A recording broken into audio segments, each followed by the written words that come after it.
আজ আমি গিয়েছিলাম শরীলিয়া মাদ্রাসার মিটিং এ। আর আমি মিটিং এ গিয়ে কি কি করলাম না করলাম চলো তোমাদের সঙ্গে শুরু করা যাক ভিডিওটা প্রথম থেকে। চলো।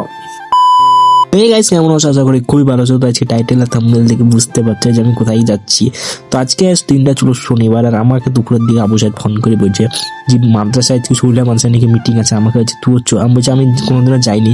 তো বলছে দি চো। তা কি আর একই কাজ রোজকার লেট কি সেটাই শুনে নাও কি বলছো।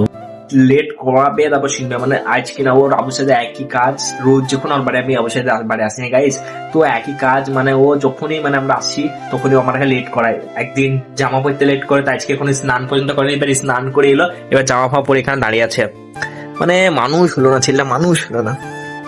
আবু সাহেব মানুষ হলো না, মানুষ। আবার আজকে আবার নতুন জামা পরেছে গাইস। তো যাই হোক, অনেক কষ্টের পর কিন্তু বাড়ি থেকে বের হলো। আজকে বলি না, ওর রোজই আবু সাইদ এইভাবে লেট করে স্কুলের জন্য। সব কাজ মানে লেট না হলেও হয় না। আর এইটা আজকে না আমি অন্য ব্লগে বলেছি। তো ফাইনালি যাই হোক মাদ্রাসার ভিতরে এসে দেখছি, তো এখন এখানে বক্তব্য হচ্ছে আর আমরা এখানে বসেছিলাম। আর গাইজ কি বলবো, মানে এত রোদ, মানে আমি তো বুঝতেই পারছিলাম না। রোদটা মানে আমার চোখে ছটাটা পুরো লাগছিল। এটা শুধু শীত বলে ভাই কিছু মনে হচ্ছিল না, গরম হলে না এখানে 12টা বেজে যেত সবারই। তাই যাই হোক ওপর থেকে একবার ভিডিওটা করছিলাম যে কত লোক, তো মানে অনেক লোক হয়েছিল, মানে অনেক।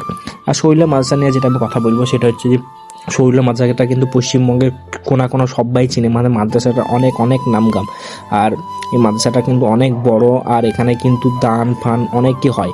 মানে এর আগের বার এখানে কিন্তু আমাদের বিধায়ক হুমায়ুন কবির পর্যন্ত এখানে এসেছিল, এখানে টাকা দিয়ে গিয়েছিল। হ্যাঁ, আর এখানে একটা ছোটো ভাইয়ের সঙ্গেও কিন্তু দেখা হয়ে গিয়েছিল। আর এই মাদ্রাসাতে কিন্তু শরীরের মাদ্রাসা জালসাটা কবে হবে সেটাও তোমাকে বলে দিই। এটা কিন্তু ডিসেম্বর মাসের 14 তারিখে হবে বলছে। তো এটাই মনে হয় ফাইনাল হলো আমার মনে হয়। তো আজকের জন্য এইটুকুই ব্লগটার। এখানে কিন্তু বিরিয়ানি চলে এসছে, সবাই কিন্তু এখানে বিরিয়ানি খাচ্ছিল, আমিও কিন্তু খাচ্ছিলাম। তো আজকের জন্য ব্লগটা কেমন লাগলো তোমরা কিন্তু আমাকে জানিও। আর ভালো লাগলে লাইক কমেন্ট শেয়ার করে দেবে। তো আজকের জন্য এইটুকুই। তো যাই হোক ব্লগটা আমি এখানে এন্ড করলাম। তো আজকের জন্য এইটুকুই, টাটা।